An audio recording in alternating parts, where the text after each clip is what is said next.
They did that because they consider the final revelation to have cancelled or abrogated previous revelations. This is one part of the subject of riba, namely borrowing and lending money on interest, dealt with in the Quran. And we have explained, and we've done it, I believe, adequately, that this is a method through which the moneylender remains permanently rich and constantly grows richer. And the implication of the rich remaining rich and growing permanently richer is that the poor will be imprisoned in permanent poverty and eventually reach the stage of destitution. We also explained that there is a second strategy at work. Remember the ada'afa muda'afa? The second strategy at work is that they lend you money on interest, calculating how much you can repay. So they have to know how much you have.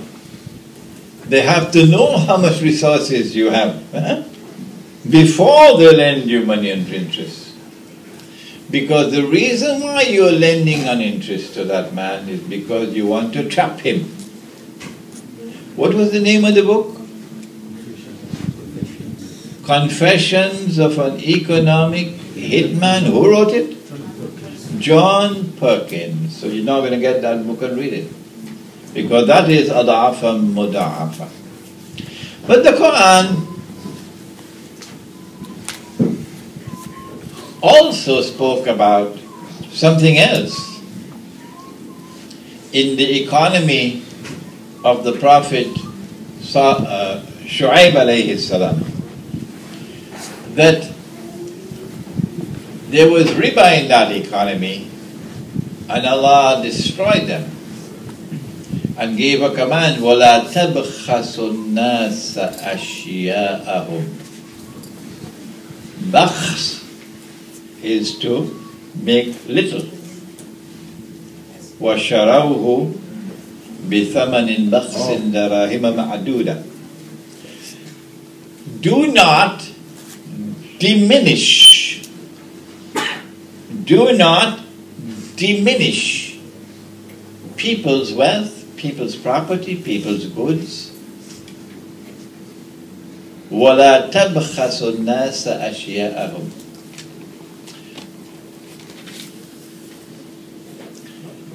The Prophet said, alayhi salatu wasalam, if you meet a man coming to the market to sell his watermelons. You got watermelons in Simontown? And you buy his goods from him before he could enter the market. And when he enters the market, he finds out that he could have gotten a better price in the market. That's riba. Because you exploited his ignorance of the market price.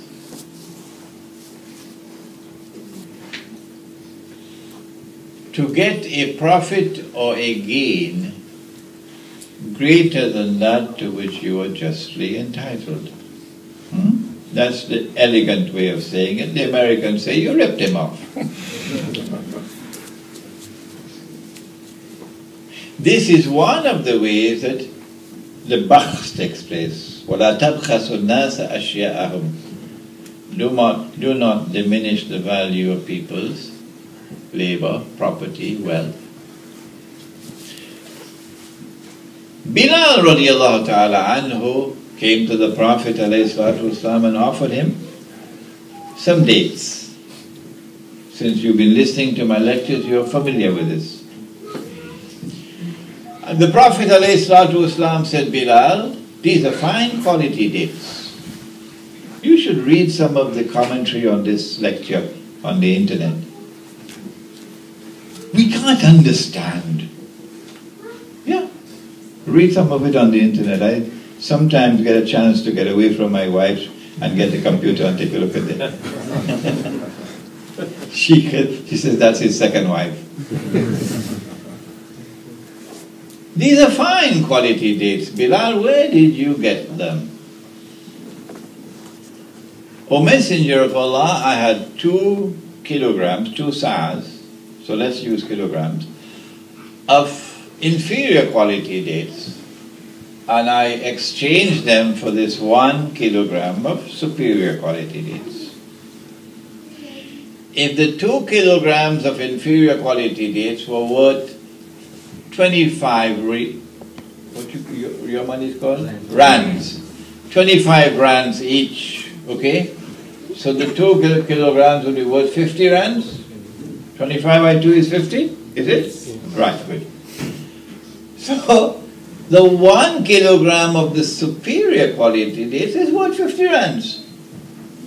So in value, the transaction is the same in value. Bilal, this is riba, the essence of riba. You could imagine how Bilal must have been shaking. Bilal, what you should have done was to sell the 2 kilograms of inferior quality dates and take that money and buy the 1 kilogram of superior quality dates. But a direct exchange of dates for dates, which was unequal, was haram, was riba. But Umar radiallahu ta'ala anhu exchanged 1 camel for 4 camels. No riba, no haram. So the question that we ask is, why was it riba for the dates and was not riba for the camels? I went into, let me not mention the name, a very famous Darul Uloom in this country. The principal of the Darul Uloom called the members of the staff and about 700 students and offered me a chance to address the entire Darul Uloom, which was very fine of him. And when I asked the question, nobody could answer. Nobody could answer. But 100 years ago, a schoolboy, 100 years ago, a schoolboy would have been able to answer that question. Which is one of the signs of the last day, that knowledge will disappear. Why was it haram for the dates, but not for the camels? The answer to that question is in another hadith. The Prophet said, alayhi salatu wasalam, when a transaction involves an exchange of gold for gold, when a transaction involves an exchange of gold for gold, silver for silver, wheat for wheat, barley for barley, dates for dates, salt for salt, it must be equal for equal, hand to hand, meaning a credit transaction is prohibited. Prohibited. It must be equal for equal, hand to hand, otherwise it will be riba. I'm seeing some faces looking a little worried now. You have good tea ready for them?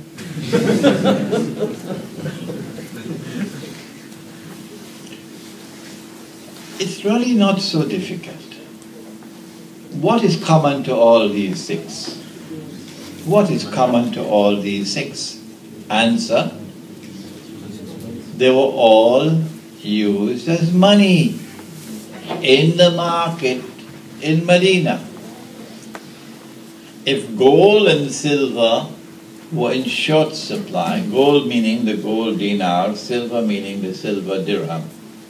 If gold and silver were in short supply in the market in Medina, they would use dates as money, because dates were in abundant supply in the market in Medina. Number two, in all six of these, the value of the money, as Sheikh Ali Mustafa was mentioning with it this morning, in all six of these, the value of the money is inside the money. Yes. And so we say that the money has intrinsic value. Can you believe this? I think it was about 1995.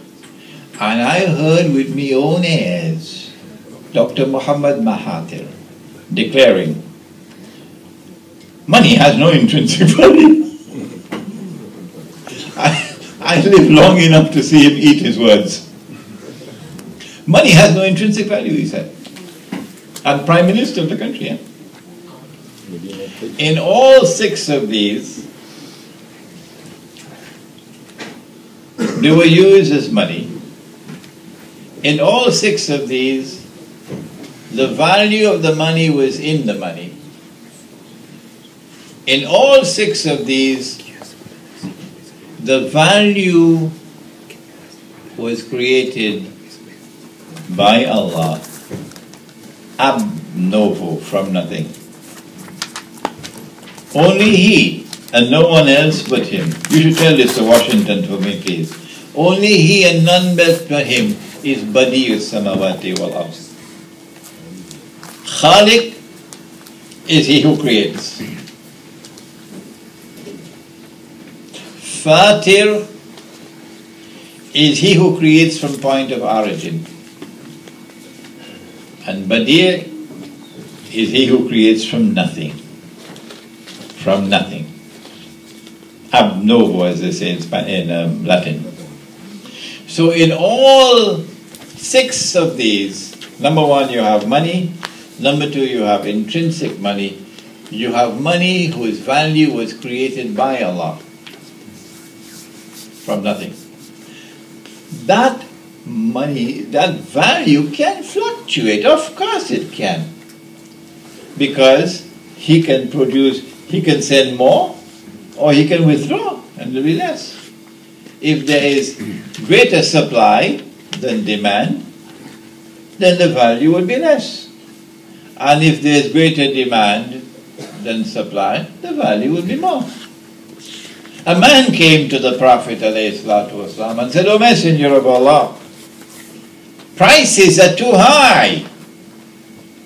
Impose price control. The Prophet said, no. Now we are accustomed, when he says no, that's it. But this companion of the Prophet ﷺ, a very courageous man, I don't know where he got the courage from. He went back a second time after some time. O Messenger of Allah, price is too high. Impose price control. Prophet said no. And do you know what happened? He went back a third time.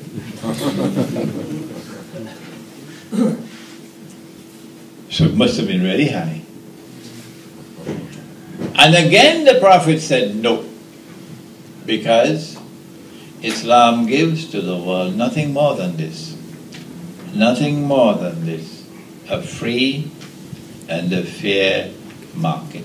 Nothing more than this.